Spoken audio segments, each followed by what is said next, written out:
Tangkas Webinar Series Strategi Komunikasi Efektif untuk Menjadi Pemimpin Profesional. Nah, di webinar kali ini kita akan mendengarkan materi yang sangat insightful dan berbobot banget nih dari narasumber kita pada hari ini. Nah, narasumber kita pada hari ini adalah Kak Ratih Hadiwinoto, yang mana beliau saat ini menjabat sebagai Senior General Manager Corporate Secretary and Sustainability di Siloam Hospital Group, yang tentunya memiliki segudang pengalaman terkait kepemimpinan yang akan kita bahas pada webinar pada hari ini. Nah, selain itu beliau juga memiliki berbagai pengalaman organisasi, yang salah satunya adalah founder sekaligus CEO dari Teman Autis, yang merupakan sebuah organisasi non-profit untuk mendukung keluarga anak-anak dengan autisme, dan telah mendapatkan penghargaan 1 Indonesia Award di tahun 2022. Nah, selain itu kita juga ada narasumber lain nih teman-teman semua, yaitu Kak Jovino Herian yang akan menemani Kak Ratih nih dalam webinar kali ini. Nah, Kak Jovino sendiri merupakan tim leader di Customer Life Cycle di Aya Indonesia, yang tentunya juga memiliki banyak insight yang akan diberikan pada teman-teman semua di webinar pada hari ini. Nah, oke, sebelum kita sambut nih, aku ingin mengingatkan juga kepada teman-teman untuk sembari mendengarkan materi kita nanti, siapkan juga pertanyaan terbaik teman-teman, karena 2 penanya terbaik akan dipilih langsung untuk mendapatkan hadiah ya teman-teman semua ya. Jadi teman-teman sambil dengerin nih, sambil cari nih apa aja sih yang ingin ditanyain ke 2 narasumber kita pada hari ini, oke? Nah, tanpa berlama-lama lagi ya, mungkin langsung kita sambut aja Kak Ratih sama Kak Jovino. Halo Kak Ratih, Kak Jovino, apa kabar? Halo, kabar baik. Halo, kabar baik. Udah siap ya Kak untuk berbagi insight menarik nih pada hari ini ya? Oke, kalau gitu tanpa berbasa-basi lagi nih Kak, waktu dan layar aku persilakan ya Kak untuk memulai materi pada hari ini. Silakan Kak. Terima kasih. Saya share screen ya.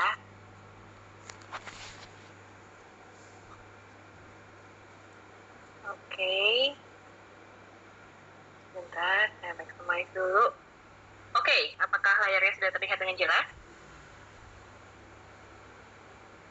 Sudah Kak, aman? Aman ya. Oke, baiklah. Selamat siang, menjelang sore untuk teman-teman di waktu Indonesia bagian Barat. Dan untuk teman-teman tadi ada yang dari Jayapura juga ya. Jadi yang di sana berarti udah menjelang malam nih, sore menjelang malam. Selamat siang, sore, malam, dan salam kenal untuk semuanya. Tadi sudah diberikan sedikit briefing bahwa bentar, kenapa jadi error dia? Saya ulang ya, share screen-nya. Tadi sudah sempat diberikan briefing mengenai pengalaman saya juga dengan hari ini. Saya membawa bala bantuan nih, karena kayaknya acaranya spesial banget. Sayang banget kalau cuma saya sendiri, jadi teman-teman sebenarnya agak dapat bonus nih, karena pembicaranya jadi langsung 2 orang. Tadi sempat diceritakan juga kalau saya saat ini adalah Senior General Manager di perusahaan grup rumah sakit Siloam. Saat ini Siloam 41 rumah sakit dan saya di headquarter, jadi langsung bekerja dengan pimpinan-pimpinan di 41 rumah sakit. Makanya mungkin untuk banyak sharing hari ini, kita banyak belajar juga bagaimana cara berkomunikasi yang efektif supaya kita bisa menyampaikan maksud dari komunikasi kita dan juga memastikan tujuan perusahaan itu tercapai. Tadi sempat disinggung juga kalau saya memang selain bekerja secara profesional juga ada ketertarikan terhadap isu-isu inklusivitas ya, konsisten karena di kantor kan bagian sustainability. Jadi saya juga ada kegiatan-kegiatan dan bertindak sebagai founder, lagi itu posisi yang memungkinkan saya untuk memimpin. Jadi insight-insight hari ini mudah-mudahan akan bermanfaat buat teman-teman. Saya akan memperkenalkan mas-mas yang sangat ganteng sekali. Silakan Mas Jo, mungkin bisa langsung. Halo, salam kenal. Saya Jovino. Saya saat ini menjabat sebagai seorang tim leader di dalam sebuah perusahaan asuransi di Indonesia yang bernama Aya Indonesia, di mana departemen yang saya duduk itu adalah namanya Customer Life Cycle, atau mungkin bahasa awamnya itu teman-teman bisa sering mendengar Customer Experience gitu. Nah, di sini saya memimpin sebuah proses onboarding customer gitu, yang masuk ke dalam, yang menjadi nasabah perusahaan saya gitu, sehingga customer yang baru menjadi nasabah Aya Indonesia itu punya engagement yang cukup baik nih gitu terhadap perusahaan ayah Indonesia itu sendiri gitu. Bukan seperti kalau teorinya jual beli putus ya, tapi kita tetap engage mereka supaya mereka tahu nih, oke, ayah ini memiliki nilai engagement yang tinggi kepada nasabahnya, dan ayahnya juga memperhatikan gitu kan, nasabah-nasabahnya mulai dari awal hingga akhir seperti itu. Nah, latar belakang saya sendiri memang di bidang kreatif gitu. Jadi dulu saya menjadi content writer pernah, copywriter pernah, terus kemudian saya juga video creator juga pernah gitu. Terus saya suka dalam produksi video gitu kan, punya production house kecil-kecilan sebelumnya, hingga sekarang saya berada di posisi digital marketing dengan strategic planning gitu. Jadi terlepas dari bidang-bidang di field saya itu, saya juga memiliki sebuah saya bisa bilang passion ya gitu, dan juga skill saya di strategic planning dari sisi digital marketingnya. Tapi nggak seru kalau cuma bicara profesional doang gitu. Jadi saya juga di luar kegiatan profesional, saya kerap kali juga ditunjuk sebagai moderator dan fasilitator gitu dalam berbagai aktivitas kantor gitu, dalam kantor serta aktivitas sosial lainnya. Mungkin kalau kantor saya nggak terlalu banyak bahas, tapi kalau aktivitas sosial lainnya saya pernah menghadiri memfasilitasi acara untuk orang tua dan anak gitu. Nah, kebanyakan dari tim saya waktu itu memilih untuk memfasilitasi anak. Kalau saya orang tuanya gitu, mungkin bukan masalah saya lebih disukai ibu-ibu atau bapak-bapak ya, tapi entah kenapa saya memiliki value lebih untuk bisa memberikan wawasan tambahan gitu kepada para orang tua gitu. Jadi orang tua akhirnya bisa memiliki pengetahuan atau knowledge lebih lagi terkait dengan cara mendidik anaknya. Saya nggak berbicara untuk mengubah cara pendidik anaknya, tapi saya menambahkan wawasannya lagi, karena mungkin mendidik anak itu kan ada perkembangannya gitu. Nah, barangkali orang tua ini juga melihat perkembangan tersebut, sehingga disitulah saya berperan untuk bisa menambahkan wawasan tersebut seperti itu. Namun di luar semua itu, saya ini juga menjadi supporter terbesar istri saya, di mana teman-teman bisa lihat sendiri ada Rati Hadinata sebagai istri saya juga gitu, sebagai istri saya yang akan memberikan penyampaian materi yang saya juga lihat tadi, dan itu materi bagus banget, dan teman-teman bisa mencatat, teman-teman bisa mengaplikasikannya nanti setelah dari acara ini selesai. Kurang lebih itu aja. Saya kembali lagi ke Rati ya, silakan. Mantap, terima kasih. Jadi kita harapannya hari ini kita sama-sama mau belajar sesuatu yang baru. Jadi bear with me, akan ada materi-materi yang sangat menarik, tapi aku juga minta tolong untuk adanya engagement ya. Jadi nanti teman-teman bisa baik di kolom chat atau nanti mau langsung ada yang menanggapi, saya sangat persilahkan. Karena menurut saya proses belajar terbaik adalah bila ada interaksi. Oke?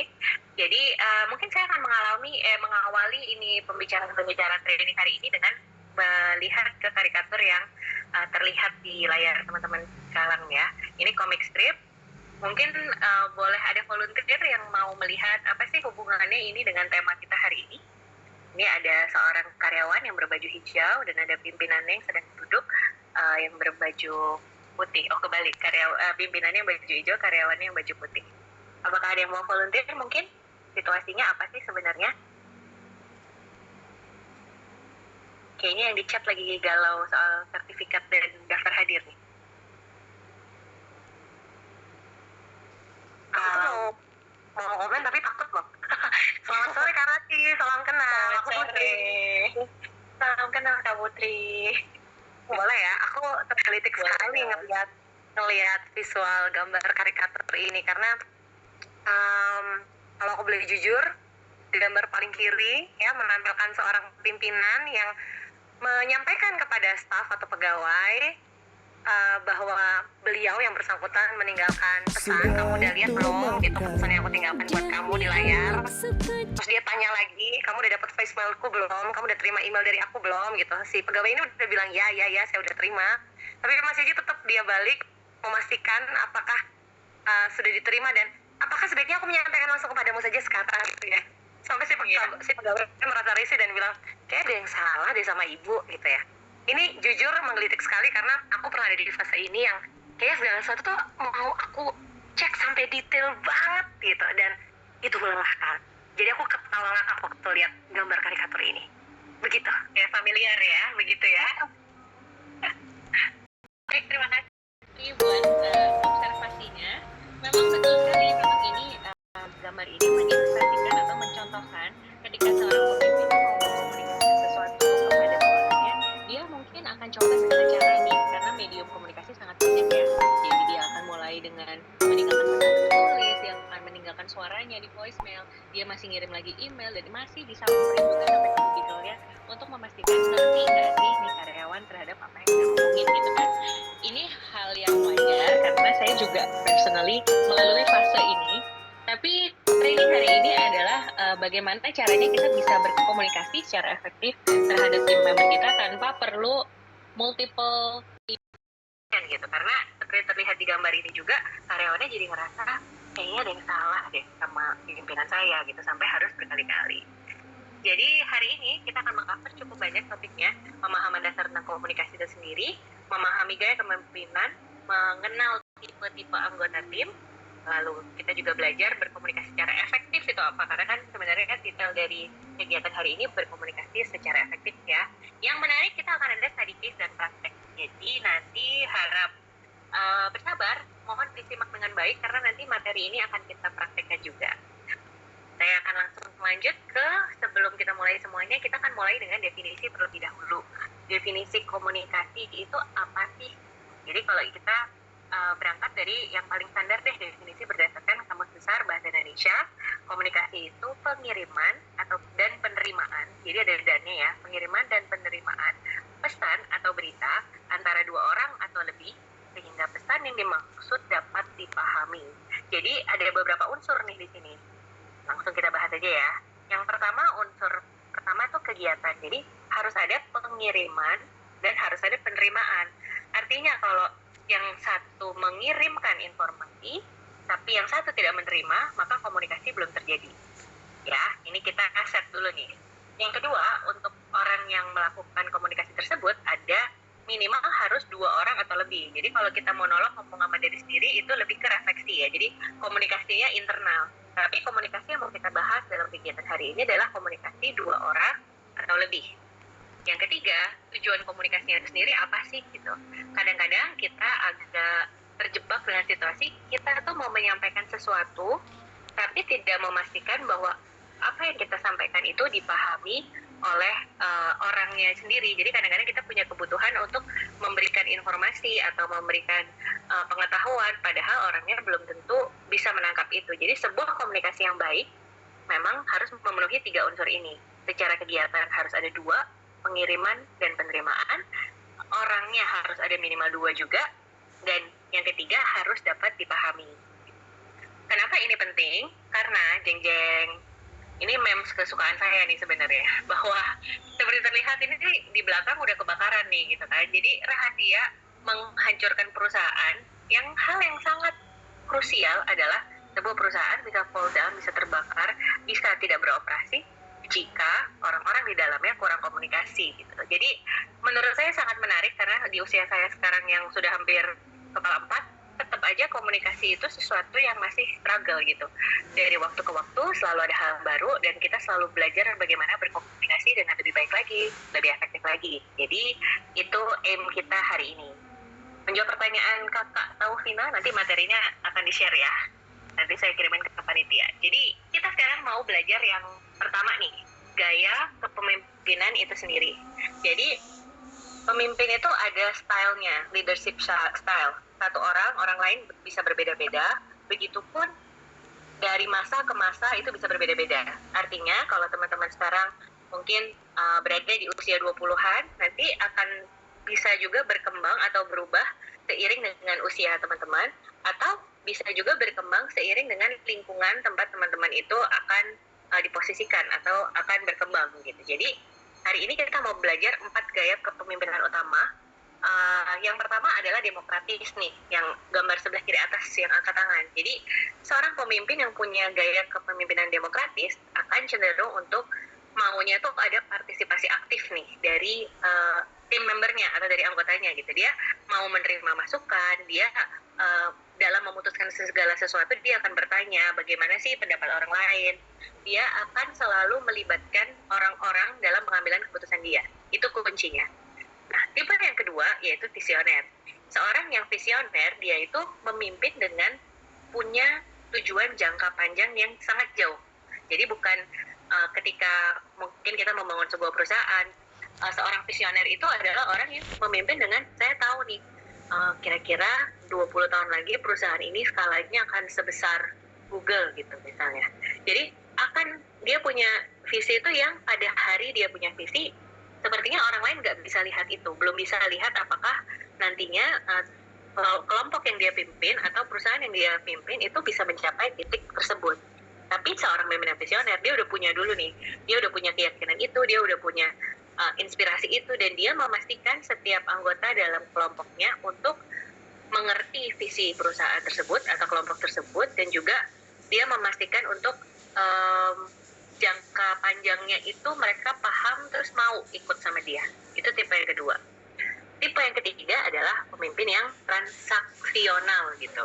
Kedengarannya jelek ya, transaksional, tapi honestly speaking ini saya sebenarnya cenderung tipe yang ini juga gitu, karena seorang pemimpin yang transaksional itu bekerja dengan proses memberikan reward dan punishment terhadap timnya. Jadi dia akan mengapresiasi orang-orang yang dianggap berperforma baik, dan dia akan memberikan hukuman atau memberikan ganjaran bagi orang-orang yang dianggap underperforming. Jadi pemimpin transaksional ini lebih less emosional gitu. Jadi dia lebih mengambil keputusan berdasarkan ya udah kita lihat aja apakah orang ini perform atau tidak dalam tugasnya. Kalau memang tidak perform, ya memang dia tidak cocok berada di tim tersebut gitu. Jadi pemimpin tipe ini lebih less dramatik lah gitu ya. Yang keempat adalah pemimpin yang transformasional. Nah, kalau pemimpin yang transformasional ini, dia benar-benar pengen menginspirasi anggota timnya. Jadi kalau mungkin teman-teman pernah nih berada dalam pengalaman dalam tim leadernya ini, memang memastikan setiap anggota tim itu tuh belajar sesuatu, atau berkembang, atau bisa menjadi lebih baik. Ini tuh sebuah tipe pemimpin yang luar biasa banyak energinya, karena dia perlu melihatin satu-satu dan dia perlu mengembangkan potensi masing-masing dari setiap anggota tim. Nah, ini dari 4 tipe ini sebenarnya yang mau saya sampaikan adalah tidak ada tipe yang lebih baik dari tipe yang lain. Tapi situasi di mana kepemimpinan ini diperlukan itu berbeda-beda. Jadi misalnya untuk pemimpin yang demokratis gitu ya, pemimpin yang mau menerima masukan, dia akan sangat bagus bila dia berada di suatu lingkungan yang sudah mature atau sudah dewasa, lalu mereka memerlukan keputusan secara kolaboratif gitu. Jadi posisinya perusahaannya sudah matang terlebih dahulu, kemudian dia akan mengajak anggota timnya untuk sama-sama berpikir, levelnya sudah sama, sehingga ketika dia meminta pendapat dan mendapatkan umpan balik, ini prosesnya berjalan dengan baik dan dia bisa melakukan sebuah keputusan yang kolaboratif gitu ya. Nah, kalau orang yang visioner, contohnya situasi yang paling tepat adalah situasi yang either dia baru mulai perusahaannya, atau dia situasi-situasi yang memerlukan perubahan yang transformatif gitu. Jadi yang sangat berbeda gitu, yang sangat berkembang gitu. Jadi misalnya ada teknologi baru atau mengubah cara jualan, misalnya dulunya jualannya offline gitu ya, punya toko lalu pindah jadi online gitu. Itu sangat diperlukan seorang pemimpin yang visioner. Nah, yang ketiga, pemimpin yang transaksional, di mana situasinya itu selalu ada target tertentu yang harus dicapai dalam waktu tertentu. Jadi kasarnya pemimpin ini akan memprioritaskan bagaimana caranya untuk memanage tekanan tersebut dan memastikan target-target yang harus dicapai itu tercapai dalam pressure tersebut. Nah, ini pemimpin seperti transaksional ini cocok nih kalau misalnya berada di perusahaan-perusahaan yang memang pergerakannya sangat cepat gitu ya. Nah, kalau transformasional ini memang pemimpin-pemimpin yang kita perlukan ketika situasinya itu bidang usahanya atau kegiatannya itu membutuhkan perkembangan yang terus-menerus. Jadi harus terus berkembang, harus berubah gitu. Terkadang mungkin teman-teman misalnya kalau kita mau sebut brand, misalnya ada ayam goreng Suharti deh. Ayam goreng Suharti kan udah dari zaman dulu sampai sekarang itu dia masih terkenal sebagai ayam goreng tradisional yang enak. Tidak banyak inovasi dari 10 tahun yang lalu sampai sekarang. Nah, pimpinannya berarti seperti apa? Apakah pimpinan dibutuhkan itu untuk perusahaan yang sudah major seperti itu, apakah pimpinan yang demokratis atau mau transformasional? Oh, kita harus berubah nih, gimana caranya kita bisa mengembangkan diri, ada inovasi-inovasi apa supaya kita bisa memastikan kita bisa compete sama market gitu. Jadi each of the type of leadership di sini, setiap tipe kepemimpinan gaya di sini itu tidak lebih baik dari yang lain, tapi memang beda situasi, beda butuh seperti apa. Kenapa saya bilang begitu? Karena slide berikutnya akan membahas mengenai kekurangannya masing-masing tipe gitu ya. Jadi yang pertama nih, kalau pemimpin demokratis seperti dari saya bilang, karena dia itu selalu melibatkan partisipasi aktif dari anggota-anggotanya, maka prosesnya ini cenderung lama, memakan waktu gitu. Kayak mau berangkat, misalnya sekeluarga nih, mau makan di mana? Nanya dulu nih bapaknya. Ibunya bilang mau makan pangsit. Anak pertamanya bilang enggak, mau makan pizza. Anak yang terakhir dia bilang mau ngopi aja udah kenyang. Karena semua ditanya, semua punya pendapat, semua pendapatnya berbeda. Jadinya si pemimpin, yaitu ayahnya dalam cerita ini, dia akan perlu waktu untuk menganalisa setiap masing-masing gitu. Oh, jangan ngopi deh, kita tadi udah ngopi, kita makan aja, kita belum makan nasi loh. Jangan makan western deh, nanti kita nggak kenyang, papa mau makan nasi. Sampai akhirnya keluarga itu sepakat, oke deh, kalau gitu kita ke pilihan lain, kita makan lalapan gitu misalnya, atau kita makan pecel lele gitu. Jadi prosesnya tuh memakan waktu karena dia memberikan kesempatan buat setiap orang untuk memberikan usulan-usulan gitu. Yang kedua, pemimpin yang demokratis bagi anak anggotanya akan menyebabkan ketidakpastian. Karena anak tim anggota timnya akan merasa, dia kenapa nanya mulu ya? Dia tuh sebenarnya ngerti nggak sih apa yang dia lakukan sebagai seorang pemimpin? Kok apa-apa nanya balik ke kita gitu. Jadi akan ada kehilangan sebuah struktur gitu. Jadi kok nggak pasti nih kita jadi anak muda ditanya mulu gitu.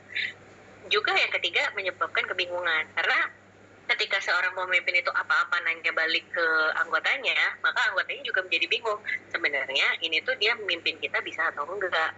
Sebenarnya keputusan mana yang harus kita ambil. Terus karena semua orang ikut terlibat dalam pengambilan keputusan, mereka juga bisa jadi beda pendapat dengan keputusan akhir yang diambil. Jadi itu mengakibatkan kebingungan dan pada akhirnya pemimpin tersebut bisa kehilangan otoritas dia sendiri. Jadi akhirnya orang nggak ada yang mau dengerin dia.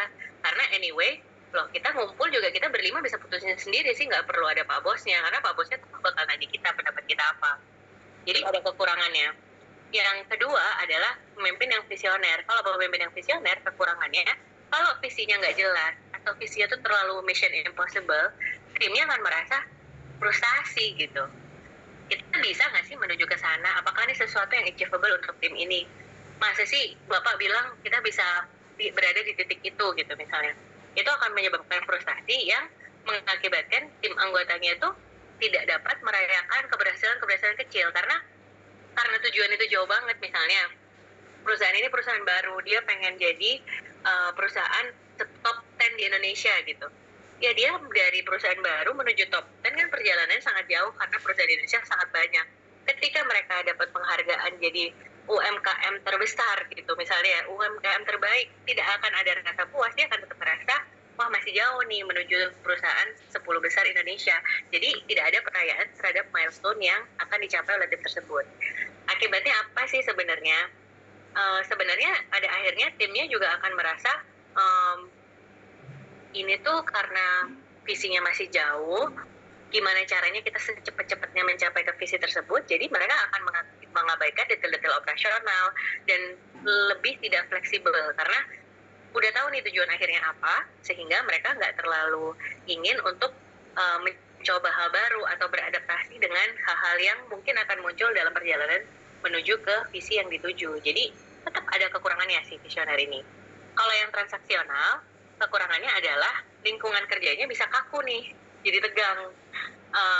Kreativitasnya, inovasinya jadi terhambat karena ngerasa wah motivasinya itu juga jadi beda nih. Motivasinya pengen segera mendapatkan penghargaan, jadi pengen mendapatkan hal-hal yang sifatnya itu misalnya dapat hadiah uang atau naik gaji atau dapat bonus. Jadi motivasinya tuh bukan lagi mencapai visi perusahaan tapi lebih ke pengennya dia dapat hadiahnya aja gitu. Di saat yang bersamaan juga kekurangannya adalah tidak ada fokus untuk kegiatan jangka panjang, pengembangan jangka panjang bagi anggota tim. Karena yang penting transaksional. Nah, kamu bisa kerjain apa enggak? Kalau kamu nggak bisa ya kamu cari orang lain yang bisa ngerjain. Kasarnya gitu kan. Sehingga akan menjadi persaingan yang tidak sehat dan pada akhirnya tujuan dari tim tersebut juga akan sulit untuk tercapai.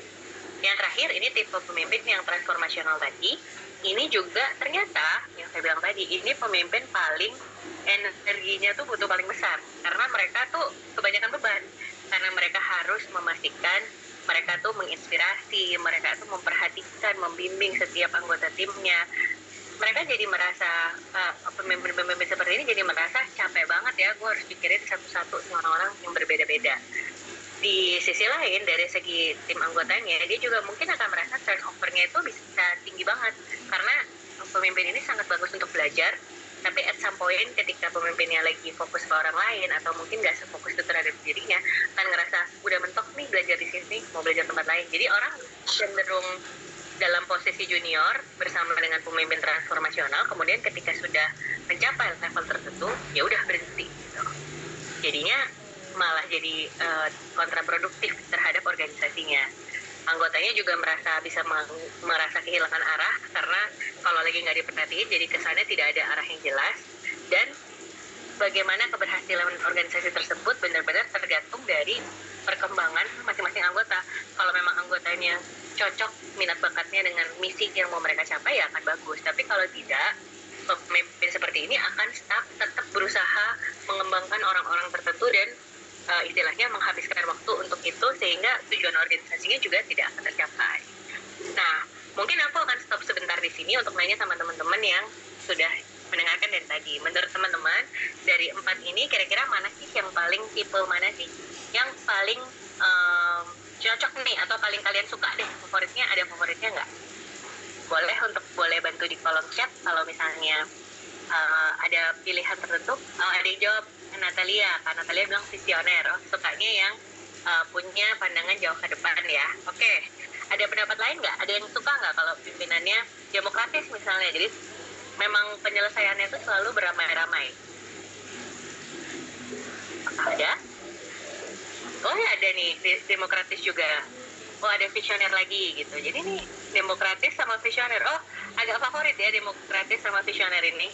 Oh ada yang jawab transaksional, yeay, ada yang jawab karakter saya nih. Oh ada satu loh Kak Stefania, ini transformasional. Oh ini ada yang saya lebih suka berdiskusi dengan anggota tim, mantap. Berarti ini yang lebih ke demokratis ya, karena mendengarkan pendapat anggota timnya gitu. Oke, terima kasih atas feedbacknya. Memang seperti juga terlihat di kolom chat tadi, tipe-tipe orang itu kita akan ada perbedaan nih, kita mana sih menurut kita pemimpin tuh harusnya seperti apa. Karena ini yang mau saya sampaikan, tidak ada pemimpin yang sempurna. Karena tadi saya sampaikan bahwa setiap gaya kepemimpinan itu terkait juga dengan mereka berfungsi paling baik atau perform best in certain situation, dalam situasi tertentu. Nggak bisa juga semua orang pemimpin dalam setiap situasi visioner, karena akhirnya nggak mencapai tujuannya karena mimpinya selalu jauh ke depan. Di saat bersamaan nggak bisa semuanya transaksional, karena kalau udah transaksional semuanya jadi reward and punishment, jadinya udah gitu kan, main buang aja orangnya. Jadi memang tidak ada tuh satu jenis pemimpin dari 4 itu yang sempurna. Nah tapi pertanyaannya, kok teman-teman tadi punya pendapat tuh pada beda-beda nih preferensinya mau jadi pemimpin seperti apa. Jadi saya akan pergi ke komik strip berikutnya nih. Mungkin bisa dilihat ini ada ceritanya nih. Jadi si pimpinannya yang laki-laki yang di sebelah kiri bilang kepada yang perempuan, Alice, saya akan ikutin kamu ke kelas komunikasi. Kemudian si pimpinannya bilang nih, saya menyadari nih, kata-kata kamu tuh ngomongnya apa, tapi bahasa tubuh kamu tuh berbeda. Terus dia jujur nih, dia bilang, wah sejujurnya itu tuh serem loh. Habis itu teman-teman bisa lihat tuh di paling kanan, ketika si Alice nolak ke bosnya, dia tuh bilangnya positif tuh, dia jawabnya, thank you, I appreciate the useful feedback, makasih ya masukannya. Tapi ekspresi yang dia tampilkan tuh bukan senyum, bukan senang diberikan masukan, tapi dia mukanya tuh serem gitu. Jadi apa sih sebenarnya yang kita pelajari dari kartun strip ini? Bahwa even ketika pimpinannya dalam hal ini pria yang ada di sebelah kiri itu menyampaikan dengan cara yang sudah sangat baik.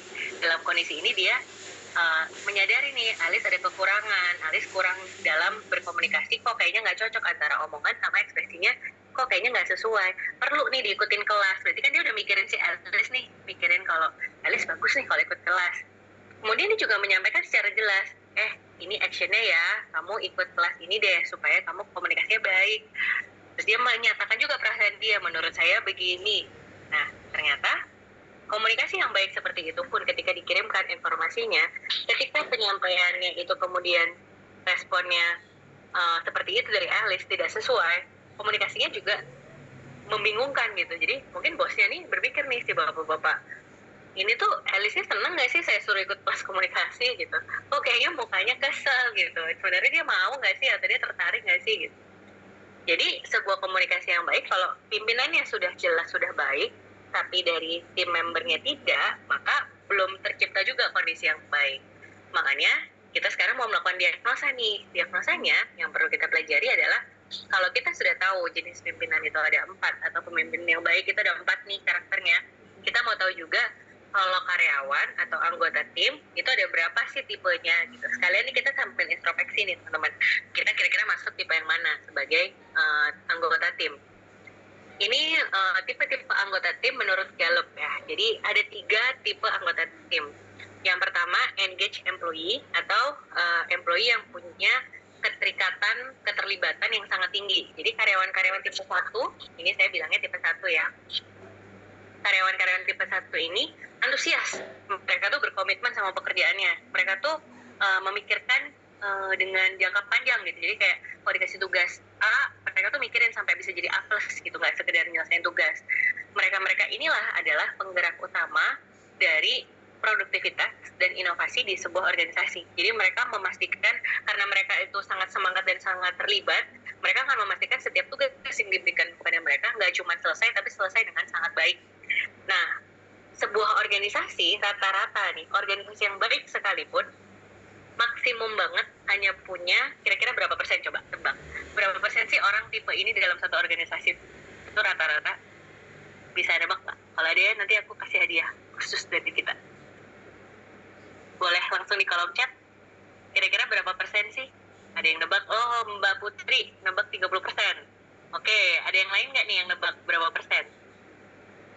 Nazwa Aulia Zahra, ini dicatat nih, jawabannya sudah terjawab. Nazwa Aulia Zahra, bahwa sebenarnya jawabannya adalah 20%.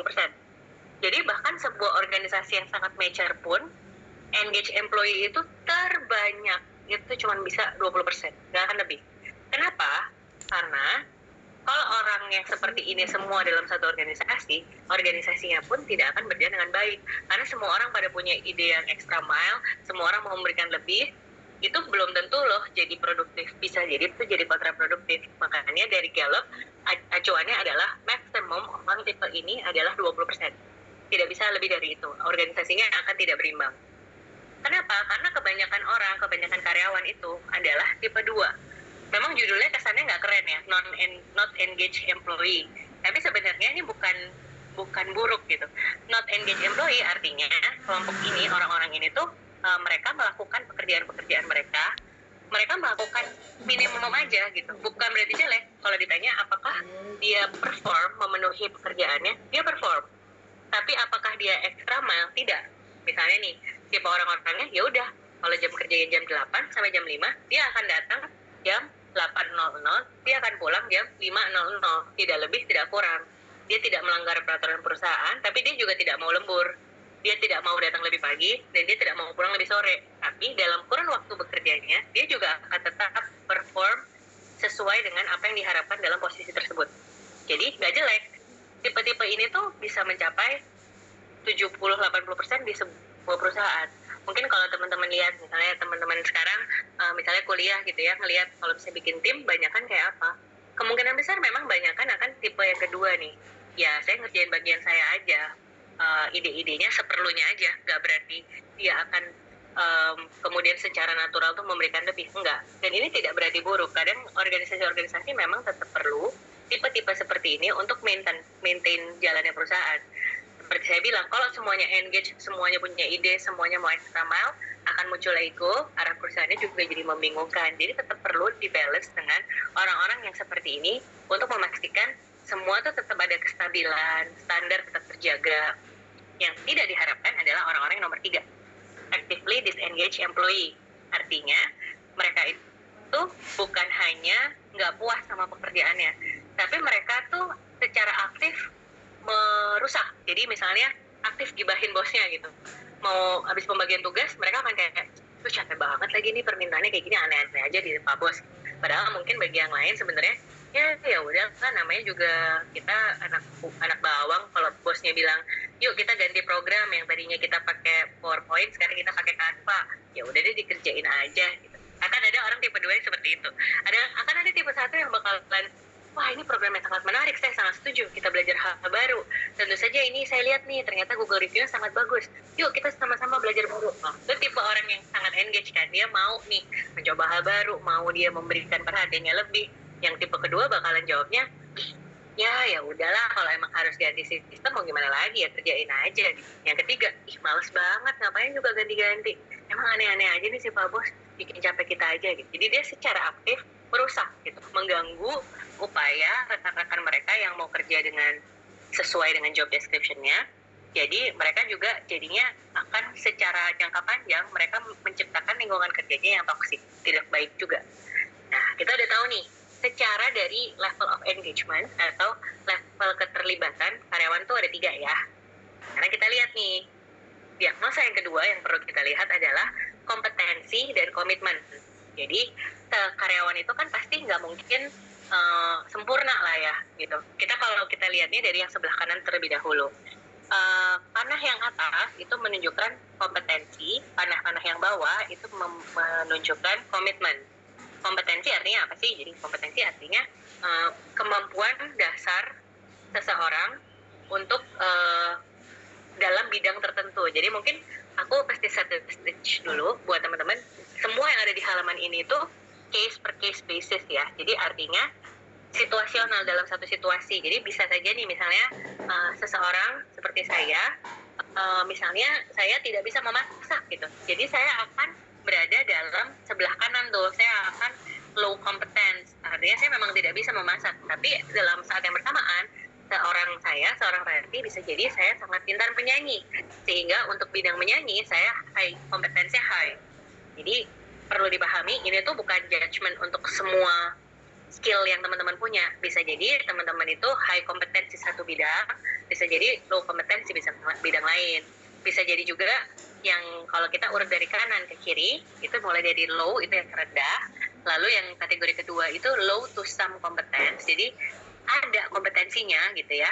Yang ketiga itu medium to high competence. Baru yang keempat itu high competence, yang benar-benar memiliki kompetensi untuk melakukan itu gitu. Jadi memang kalau misalnya contohnya masak, yang nomor yang paling kanan tuh yang merah itu, dia masak airnya udah bisa, nggak bisa deh dia masak air.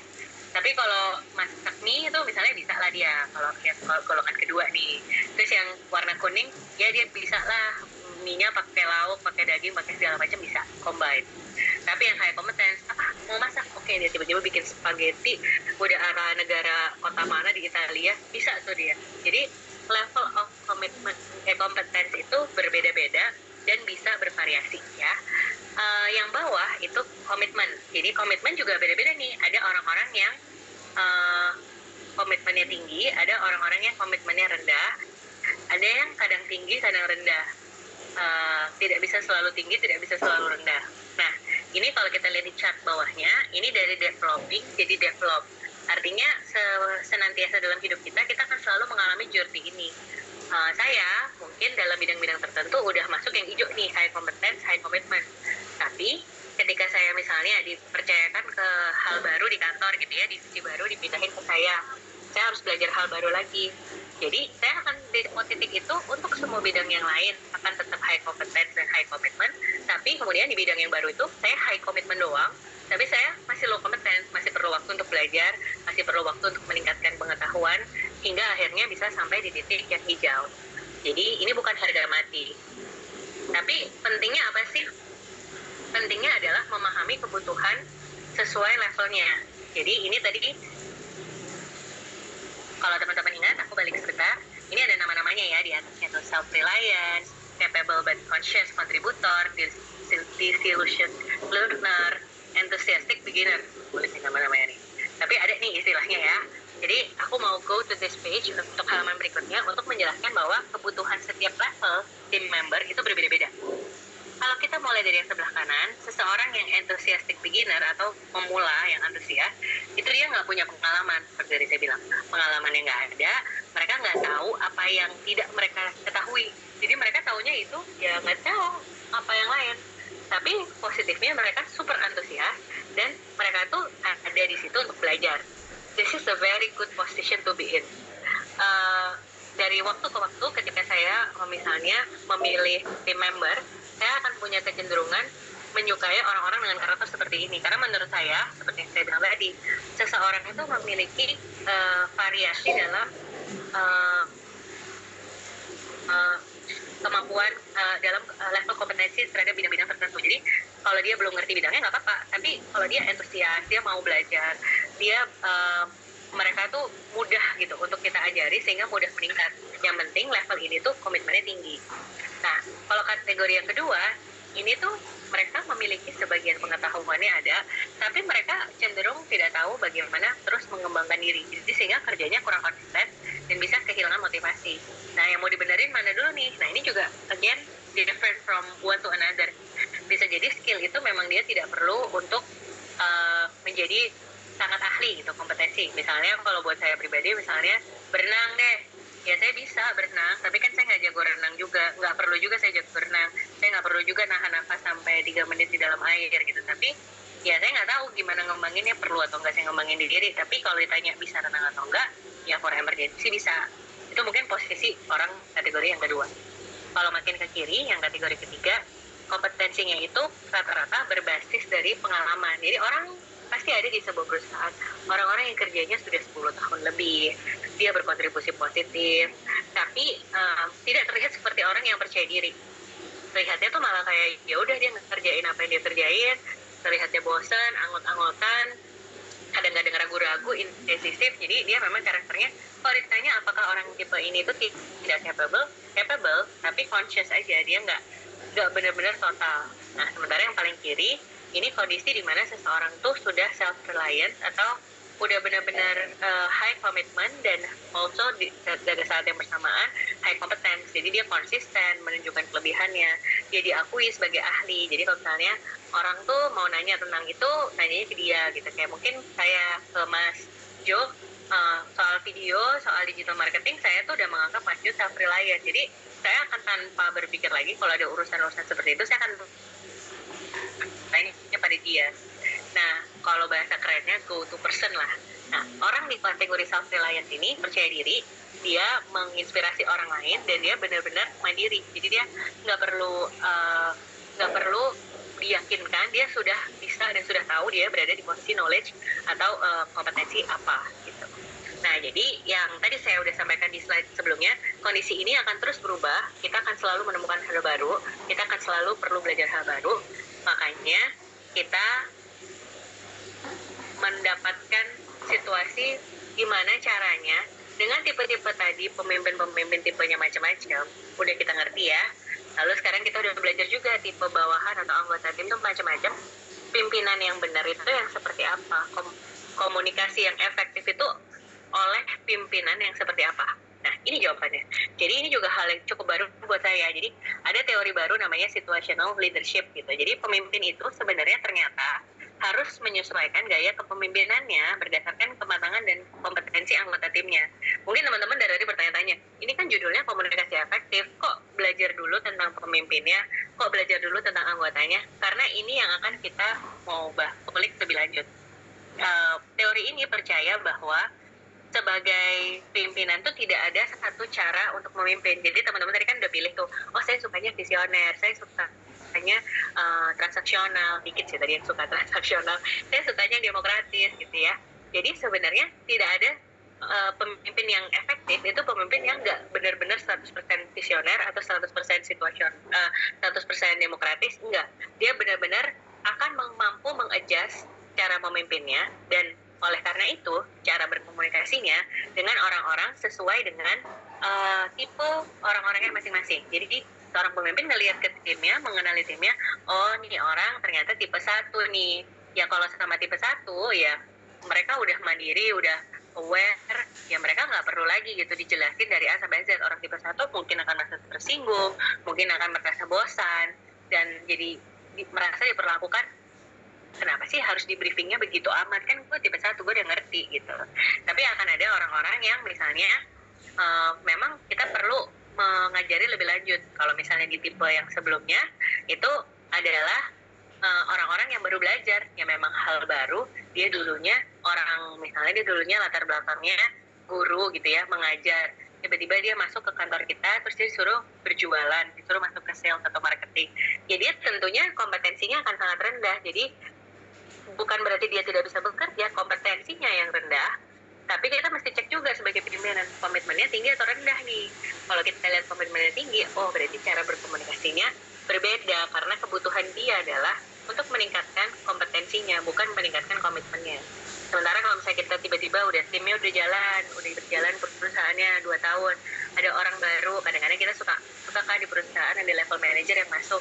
Nah itu level manager kompetensinya udah nggak beginner lagi, dia kompetensinya bukan dari nol gitu ya, dia udah punya dasar-dasarnya. Nah kita cek tuh, wah kalau komitmennya gimana ya, tipe orangnya kayak gimana ya, itu dia apakah highly engaged atau dia tidak highly engaged. Jadi lagi-lagi exercise hari ini kita mau belajar dari kedua sisi, karena menurut saya pada setiap waktu kita akan ada situasi-situasi di mana kita itu tidak jadi pemimpin terus gitu. Jadi kita akan jadi anggota gitu ya. Ada situasi-situasi di mana kita jadi pemimpinnya gitu. Jadi memang skill ini sangat perlu untuk dimengerti oleh kita semua, untuk ngerti bagaimana cara kita menilai ke atas. Kita sebagai bawahan melihat pimpinan kita, oh iya ya orang ini tuh cara ngomongnya begitu bukan karena dia jahat, bukan dia nggak peduli sama gua, tapi karena memang dia tuh transaksional, ya udah yang jelas-jelas aja. Kalau ada buktinya, ada hasilnya diberikan reward, kalau tidak ada diberikan punishment gitu. Jadi bukan berarti dia jahat. Sebaliknya kalau kita sebagai anak buah juga sebagai pemimpin juga ngeliat anak buahnya, ini kok kayaknya pasif banget.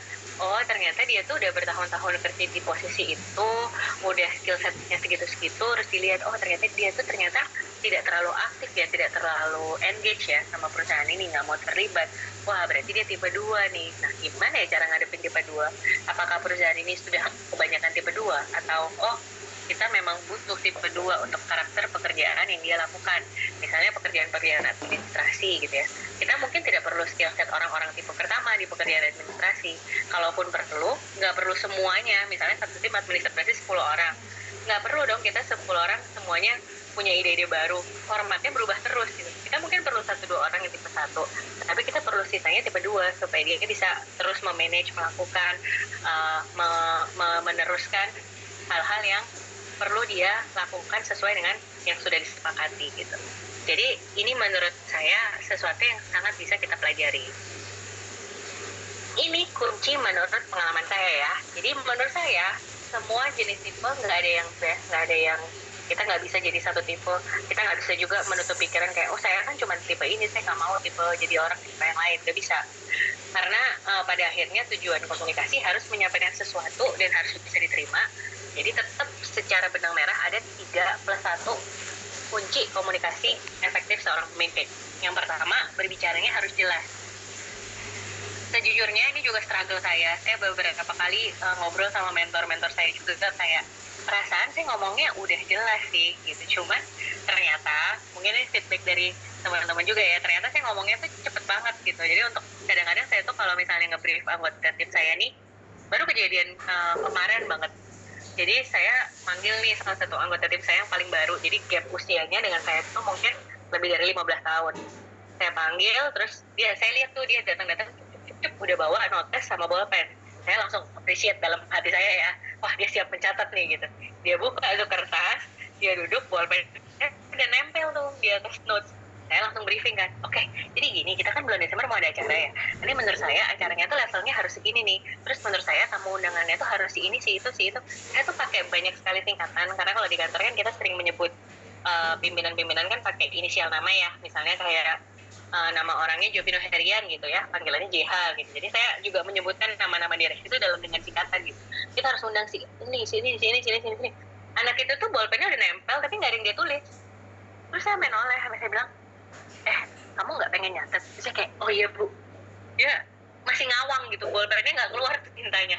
Kemudian saya menyadari, oh ternyata komunikasi saya ternyata tidak berbicara dengan jelas.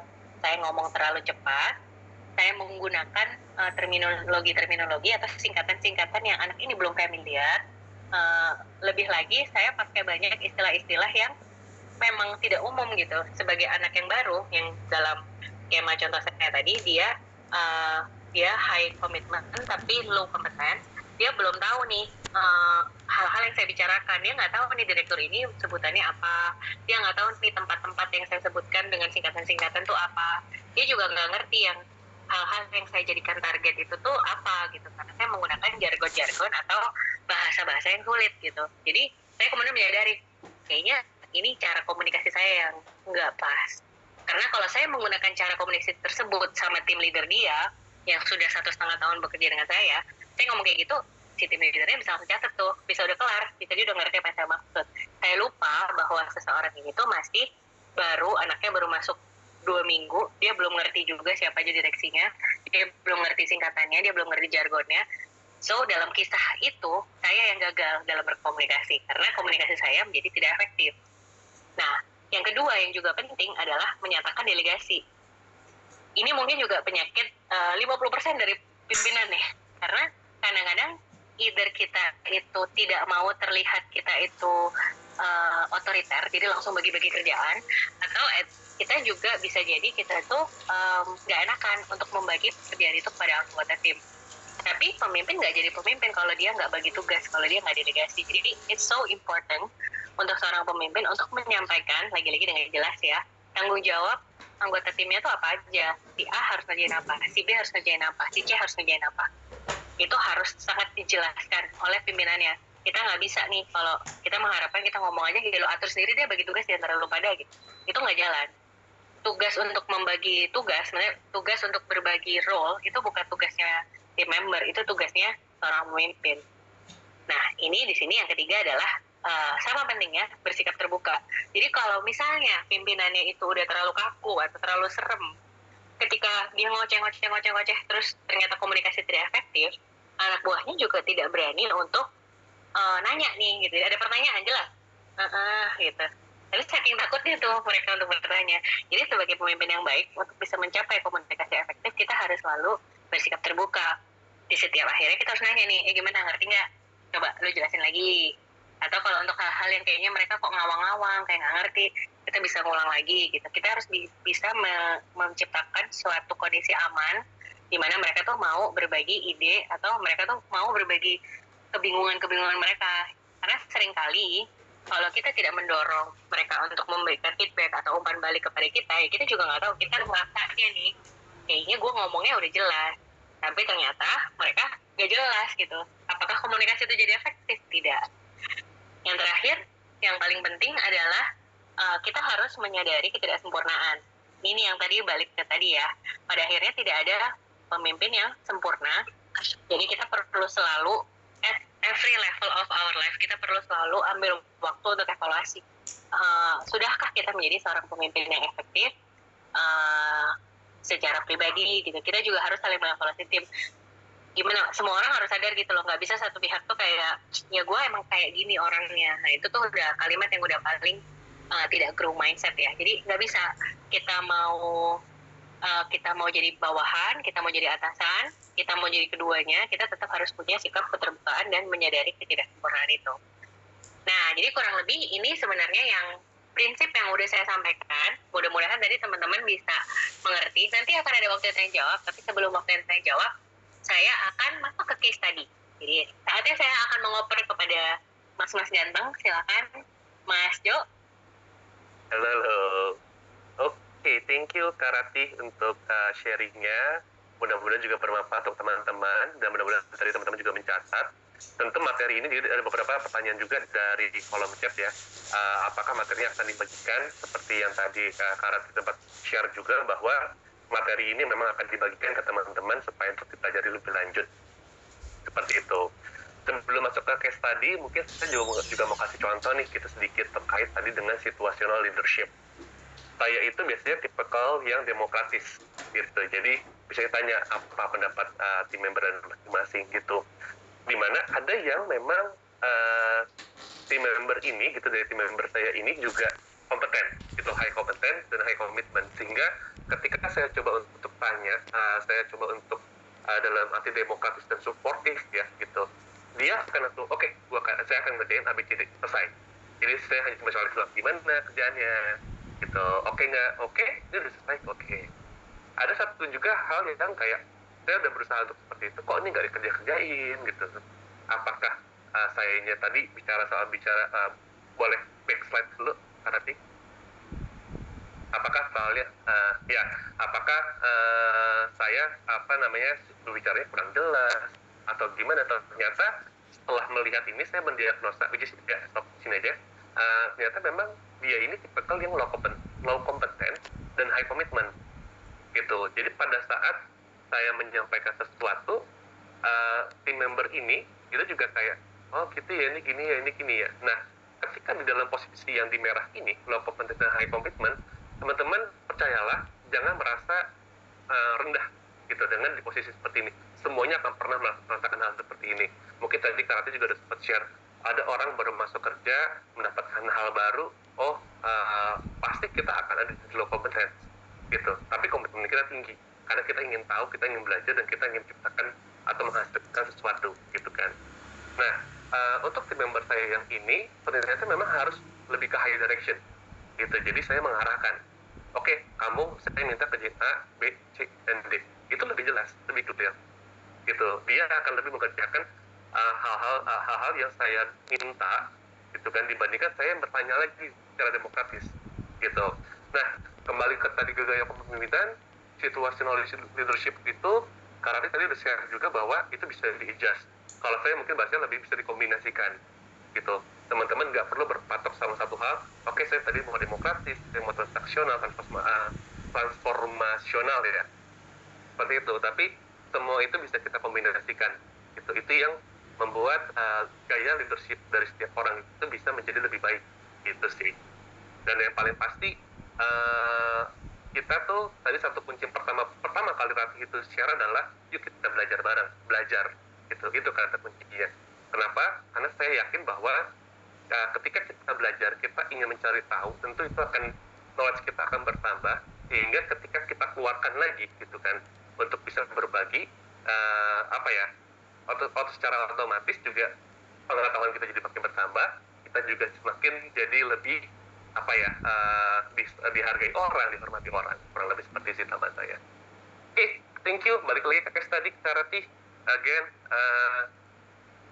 materinya sangat berbobot sekali gitu, dan saya pun juga jadi belajar lagi nih, oh iya benar juga ya kayak gini gitu. Oke, untuk masuk case tadi, mungkin saya akan kasih contoh dulu sama Kak Ratih ya gitu. Case tadinya akan seperti apa? Intinya kita akan butuh 4 volunteer dari teman-teman nih gitu kan. 4 volunteer di mana satu orang itu akan menjadi ceritanya ya gitu, dalam case tadinya akan menjadi pemimpin, terus kemudian 3 orangnya lagi itu akan menjadi yang engaged employee, not engaged employee, sama disengaged employee gitu, yang tadi dari Gallup itu 3. Nah, caranya seperti apa atau kayak kebayang seperti apa? Nah, teman-teman kita kasih contoh dulu ya gitu. Boleh Karate untuk next slide-nya? Oke. Di sini ada contohnya gitu. Jadi ada pimpinan, kemudian ada anggota 1 yang menjadi engaged employee-nya, anggota 2 yang menjadi not engaged employee-nya, dan anggota 3 yang disengaged employee-nya gitu. Pimpinan biasanya akan memberikan informasi dengan jelas, bersikap terbuka, dan memberikan delegasi gitu. Nah, anggota 1 ini akan kayak sangat termotivasi, sangat semangat mendukung, dan secara aktif memberikan ide-ide yang banyak nih gitu kan terhadap rencana dari si pemimpin.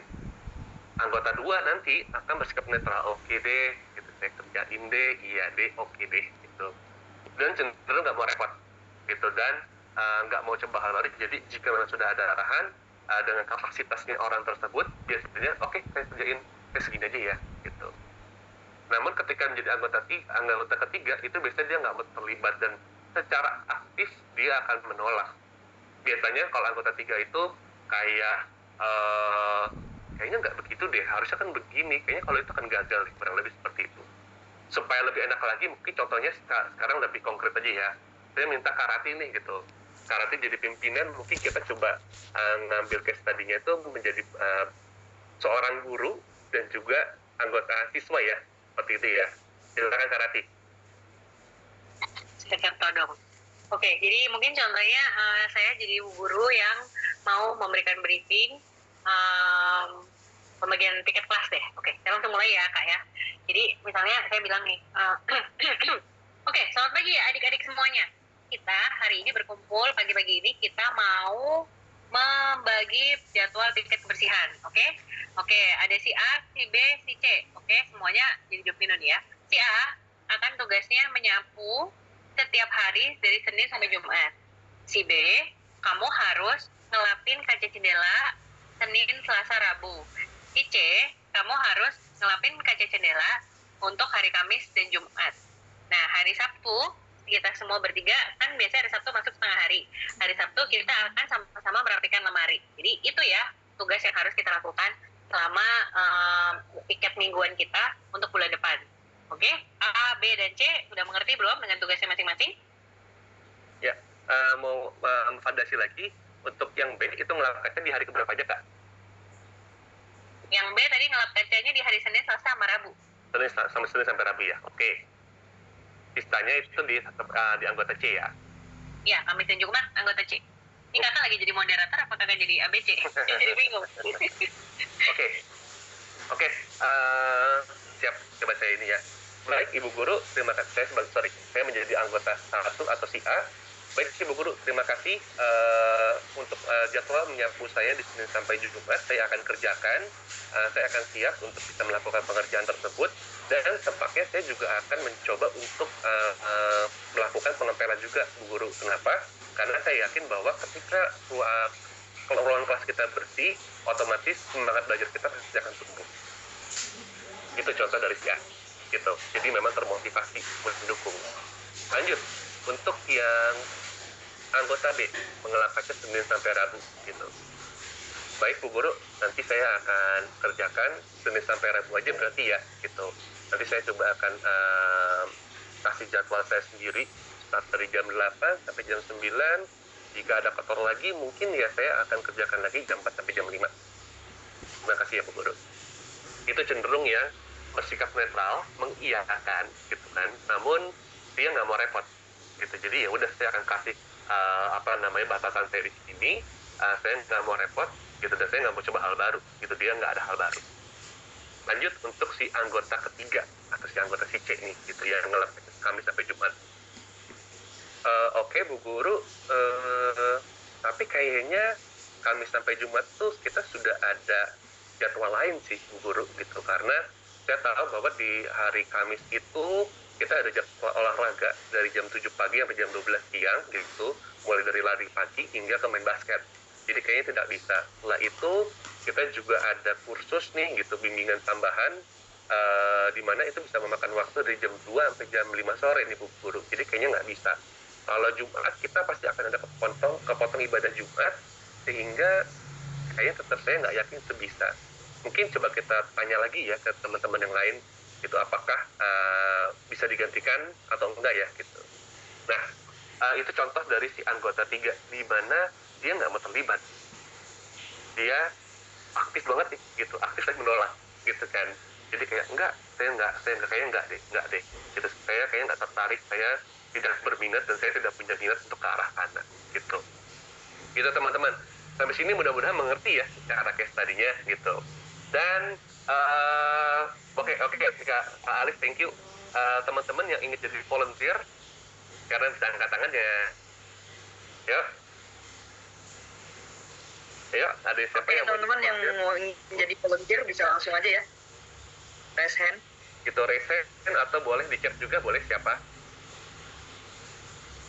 Ya mungkin kalau nggak berani raise hand bisa langsung di chat di kolom chat aja ya. Ya. Kalau misalnya nih nggak ada yang chat, nggak ada yang raise hand, boleh. Tapi saya tunjuk boleh ya. Wah, mantap. Oke, ada Kak Ferdinand. Oke, Kak Ferdinand. Halo Kak Ferdinand. Bener ya saya menyebutkan nih Ferdinand ya? Iya, kafe. Ini Halo, suara rokok saya kafe. Masuk, suaranya masuk. Siap, mantap. Oke, kafe tahan dulu sebentar, kita cari lagi 3 volunteer lainnya. Ada teman-teman yang mau raise hand juga? Kalau nggak ada, saya izin Kak Alif untuk nunjuk nih, gitu, biar seru. Yuk, gitu, kan. teman-teman yuk. Nih, kalau saya boleh nunjuk, saya pengen Kak Naswa sih. Karena tadi Kak Naswa yang bener nih, jawabannya 20% terkait dengan active atau engaged employee. Kak Naswa, halo Kak Naswa. Halo Kak Naswa, are you there? Kak Naswa, Kak boleh di chat aja nggak? Ya, maksudnya di chat aja tuh dalam arti Kak Naswa nggak bisa open mic kah? Oh, nggak bisa, nggak apa-apa. Mungkin saya skip dulu ya, karena kayaknya case tadi ini butuh yang open mic. Sip, kita lanjut lagi. Dari siapa lagi nih? Dari Kak Zulfadli. Jadi kayaknya tertarik banget sama situasional. Kak Zulfadli masih ada di sini.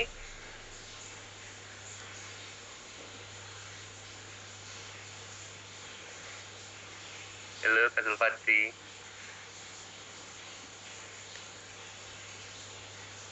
Oke. Sepertinya sudah nggak ada ya Mas Kak Sudah nggak ada Zulfan. kayaknya. Oke, nggak apa-apa. Kalau misalnya begitu, mungkin saya juga minta teman-teman aja, gitu teman-teman dari Agent Enco, sama tadi kayaknya ada nanya ya Kak Putri ya. Kak Putri boleh membantu, apa Kak Putri masih di sini juga nggak ya? masih di sini. Apakah Putri yang dimaksud saya? Iya. Masih menyimak. Masih. Boleh aku tunjukin sebagai Boleh. boleh. Boleh banget, boleh dengan sangat senang hati. Aku boleh jadi volunteer yang mana nih? Tipe anggota yang mana? Sabar, jangan terlalu bersemangat. Terlalu bersemangat. sabar. Oke, kita kumpulkan dulu. Mungkin aku juga minta bantuan Kak Alif kali ya, gitu. Kak Alif nanti jadi volunteer juga, sama saya juga boleh jadi volunteer. Oke, boleh. Ya, kita jadi ada berempat. Oke, boleh. Ada kafe, ada saya, ada Kak Alif sama Kak Putri, gitu. Nah, pembagiannya gini, ada yang menjadi pemimpin, ada yang menjadi anggota satu atau engaged employee, ada yang menjadi not engaged employee sama disengaged employee. Karena kafe yang sudah volunteer pertama, aku minta kafe itu menjadi pemimpin. Mantap?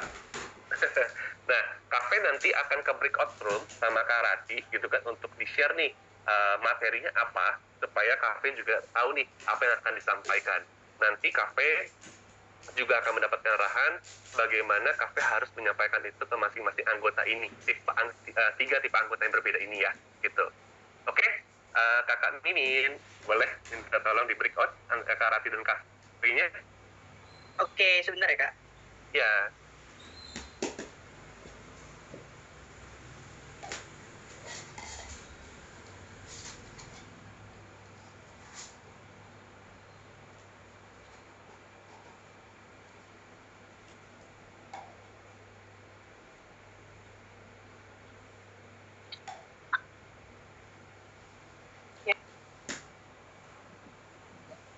Halo Kak. Selamat sore. Udah dibuka ya Kak untuk breakout room-nya? Oke, kalau kayak gitu. Nah, saya izin present juga untuk di main room ini, dari tadi untuk Kak Putri sama Kak Alif, let me share apa yang akan kita lakukan. Bentar. Oke, jadi Kak Rati itu lagi menjelaskan terkait dengan situasi 2 ini nih, gitu kan, di mana ada persiapan 13 Agustus. Brief yang akan diberikan Kak Rati kepada tim pemimpin ini adalah satu, perlu membawa tema, gitu kan, tim perlu membawa tema, which is kita semua. Terus lalu jumlah perlombaan yang nggak perlu terlalu banyak, sama hadiahnya yang tidak terlalu menarik karena budget terbatas, gitu. Nah, paling kita langsung ini aja ya, kita bagi secara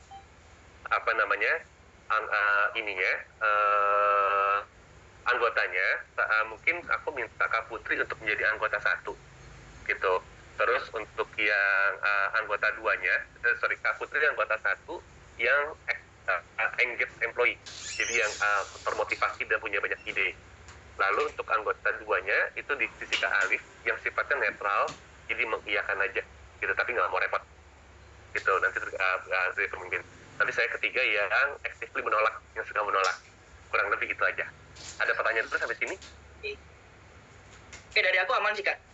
Aman ya, gitu. Clear, Kak Jo, thank you. Yip. Nanti Kak Putri yang sangat termotivasi ya, gitu kan. Sama Kak Putri tipe kalian sangat termotivasi ya. Tampaknya begitu ya. Semoga. Siap. Oke, kita tunggu dari materi briefnya Atih ya. In the meantime, saya coba share screen dulu. Yang kedua yang tadi seperti apa, biar ada bayangan.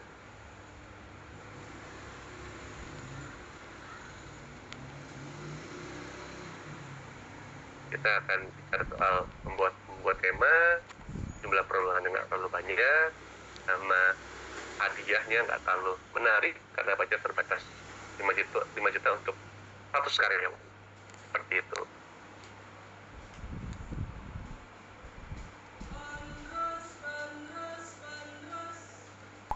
Kita tunggu 2 menit ya.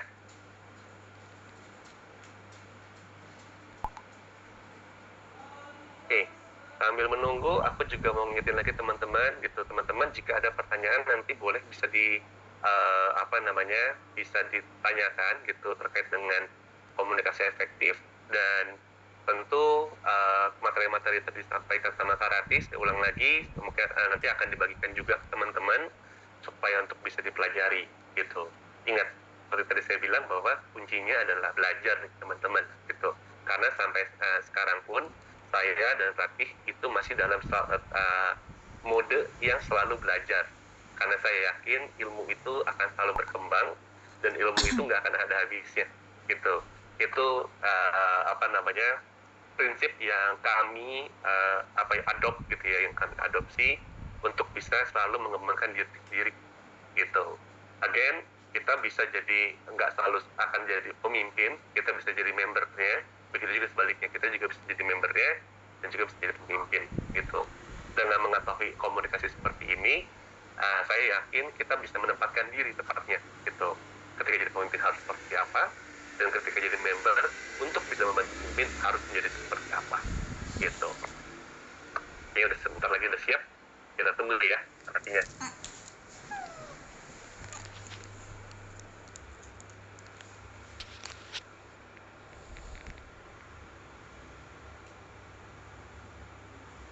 Halo Kak Rati.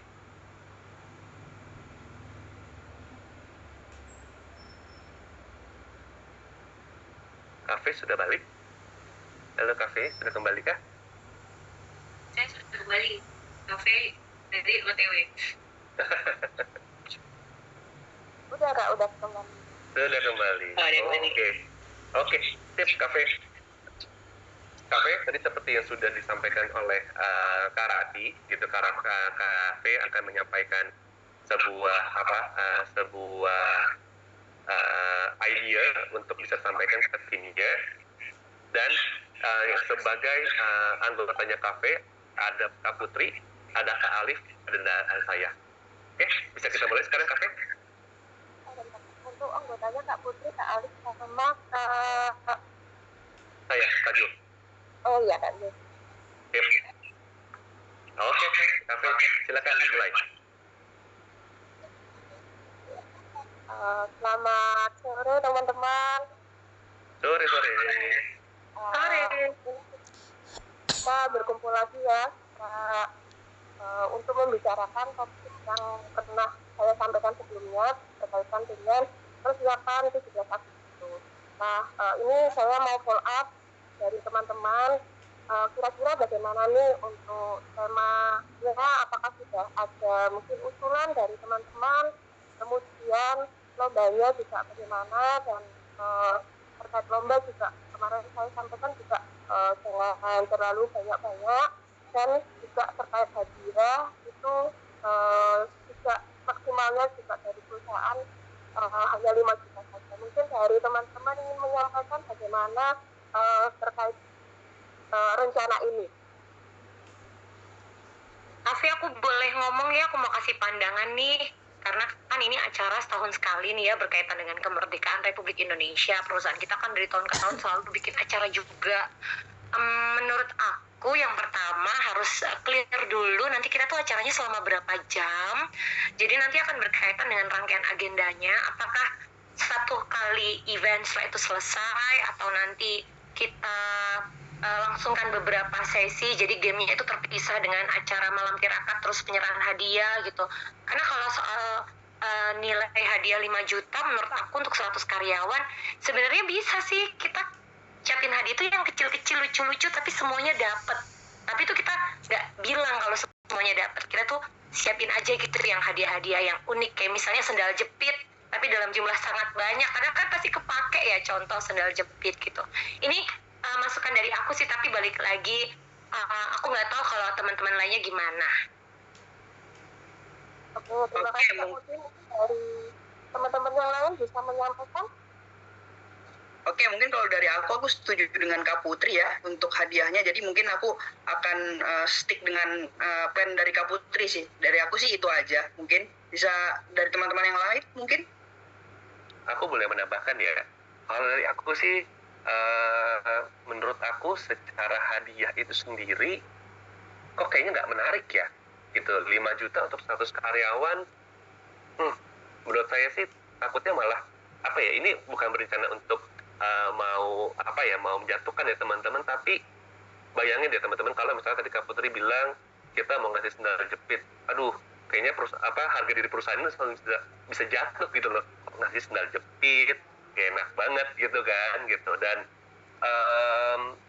perlombaan, kita bicara soal lomba nggak banyak, definisinya aku masih bingung sini Ibu V, karena definisi lomba nggak banyak tuh apakah akan jadi seru atau mendingan gimana? Kalau menurutku sih mending nggak usah ada lomba, kita makan-makan aja gitu loh. Oke, terima kasih atas pendapatnya dari teman-teman semuanya. Nah, mungkin sebelum kita membahas terkait lomba dan juga hadiah, mungkin kita tentukan temanya itu seperti apa. Nah, mungkin kita bisa bahas temanya yang ingin kita dapat dari acara Agustus itu seperti apa. Nanti setelah tema ini sudah didapat secara detail dan tujuan dari kegiatan ini sudah tersampaikan dengan baik, nah ini nanti kita akan dengan mudah untuk menentukan jenis lombanya seperti apa dan juga hadiahnya, sehingga untuk lomba dan hadiahnya ini tidak terlempar jauh dari tujuan yang akan kita sampaikan. Mungkin ada dari teman-teman yang ingin menyampaikan usul temanya apa untuk tujuan. Ini kalau menurut aku ya, karena kan balik lagi tuh pertama kita tuh mau bikin acaranya beberapa hari dulu, karena tema itu gampang gitu, nanti bisa didiskusiin bareng. Terus juga di 5 juta kalau dibagi 100 orang 50.000 juga kan. Iya, sebenarnya tadi tuh sendal jepit cuma buat contoh aja sih, kan bisa diganti hadiah lain yang tidak menjatuhkan harga diri perusahaan. Tapi paling tidak tuh bikin happy gitu, semuanya dapet, semuanya menikmati acara, semuanya berpartisipasi. Karena ya apa gunanya event kalau kita tuh nggak guyup, ya kan? Ini menurut aku loh ya. Orang Jakarta banget.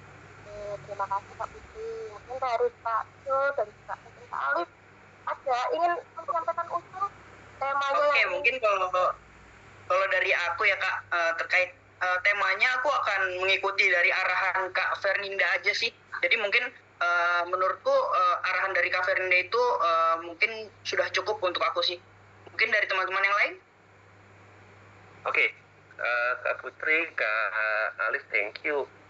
Aku sih masih stick kayaknya dimakan-makan aja ya gitu, kayaknya again hadiah tadi udah disebut juga 50.000 gitu kan per orang, menurut aku sih tetap gak menarik sih gitu. Jadi better ya makan-makan aja, kita semua nggak perlu repot. Terus temanya itu dengan makan-makan adalah kebersamaan gitu. Ini saya bisa nangkep ya dari teman-teman, mungkin tema besarnya itu bisa kesatuan dalam keberhasilan. Jadi mungkin dari tema ini nanti kita bisa menentukan lombanya mungkin apa ya, kalau kesatuan itu mungkin bisa lomba makan kerupuk atau kerjasama memasukkan jarum ke yang berkaitan dengan kebersamaan, persatuan yang mendukung dari suatu tim itu untuk tercapainya tujuan kesatuan itu tadi. Kemudian untuk masalah hadiah, pasti mungkin ada yang usul terkait tanggal dan lain sebagainya. Nah, untuk hadiah ini juga tidak jauh dari tema itu, yaitu persatuan. Apa ya kira-kira hadiah yang membuat mereka itu bersatu sehingga tidak membedakan antara satu sama lain. Apakah ada usulan dari teman-teman? Oke. Siap. Cafe, thank you. Kita juga udah sedikit lagi udah jam 5 gitu. Oke, bukan dulu buat Cafe. Kak Putri dan juga Kak Alif ya. Keren banget. Senang gak bikin rusuh ya? Iya.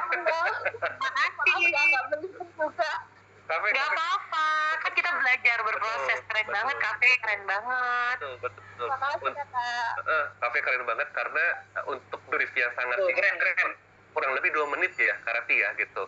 Cuma 2 menit Cafe tuh udah bisa langsung, oke, harus lakukan ini gitu. Dan terlihat kalau di sini Cafe demokratis tapi juga transaksional. Nggak Cafe? Karena gini, Cafe menanyakan pendapat teman-teman semua anggota-anggotanya Cafe. Tapi Cafe kekeh mau ada lomba gitu. Dimana waktu tadi saya sebagai anggota ketiga itu saya udah nolak. Dia bilang saya maunya makan-makan aja. Kak Alif udah ya udah ngikutin aja deh gitu kan. Tapi Cafe udah punya kemauan nih. Jadi itu menurut saya sudah menjadi situational leadership gitu. Cafe mau kombinasikan demokratisnya sama transaksionalnya untuk bisa menjalankan memang tugas kan dari yang mungkin level di atas Cafe lagi untuk bisa melakukan itu. Gitu sih sebetulnya. Semangat Cafe, thank you sekali lagi. Oke.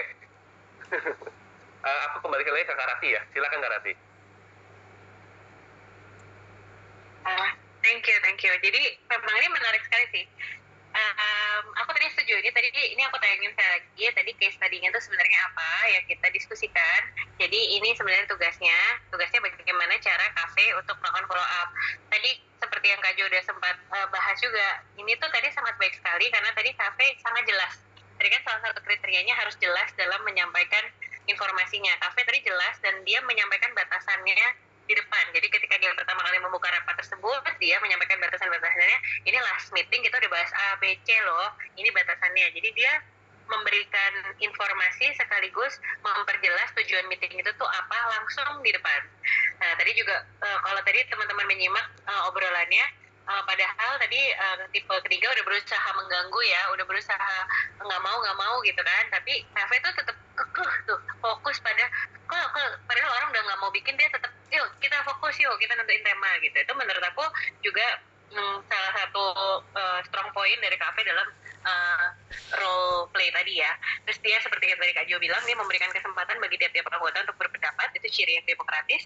Memberikan arahan juga, dia tadi ada arahan tuh, dia langsung ngusulin, oh iya yang kan tadi sebenarnya Kak Jo cuma bilang kita temanya kebersamaan aja gitu. Tahu-tahu dia muncul dengan, oh gimana kalau kita temanya kesatuan dalam keberagaman gitu kan. Itu kan dia langsung memberikan visi terhadap tim tersebut. Gini nih temanya tuh, arahnya tuh ke visi gitu, dan dia tetap kekeh sebagai pemimpin transaksional, dia tetap kekeh pada tujuannya bahwa mau itu duitnya cuma 5 juta, kita 100 orang, kita harus tetap ada lomba. Jadi a very big applause untuk Cafe. Berarti dari tadi udah menyimak materi dengan sangat baik, dan itu poin-poinnya udah langsung dipraktekkan ya. Jadi teman-teman hopefully bisa menjadi satu contoh. Sebelum kita masuk ke Q&A, saya mau tutup dengan ini nih. Jadi di karikatur ini, saya karikatur dulu nih hari ini. Di karikatur ini dituliskan, ini ada orang sama temennya nih. Dia bilang, dia kan habis ngoceh nih yang baju merah. Dia bilang, makasih ya udah mendengarkan aku ngomel mulut tentang pekerjaan aku gitu. Terus kamu tuh biasanya tuh bukan good listener loh, tapi ternyata kamu tuh sekarang udah jadi lebih dewasa, kamu udah mau mendengarkan aku. Habis itu si orangnya ternyata turun, ternyata dia dari tadi pakai headphone.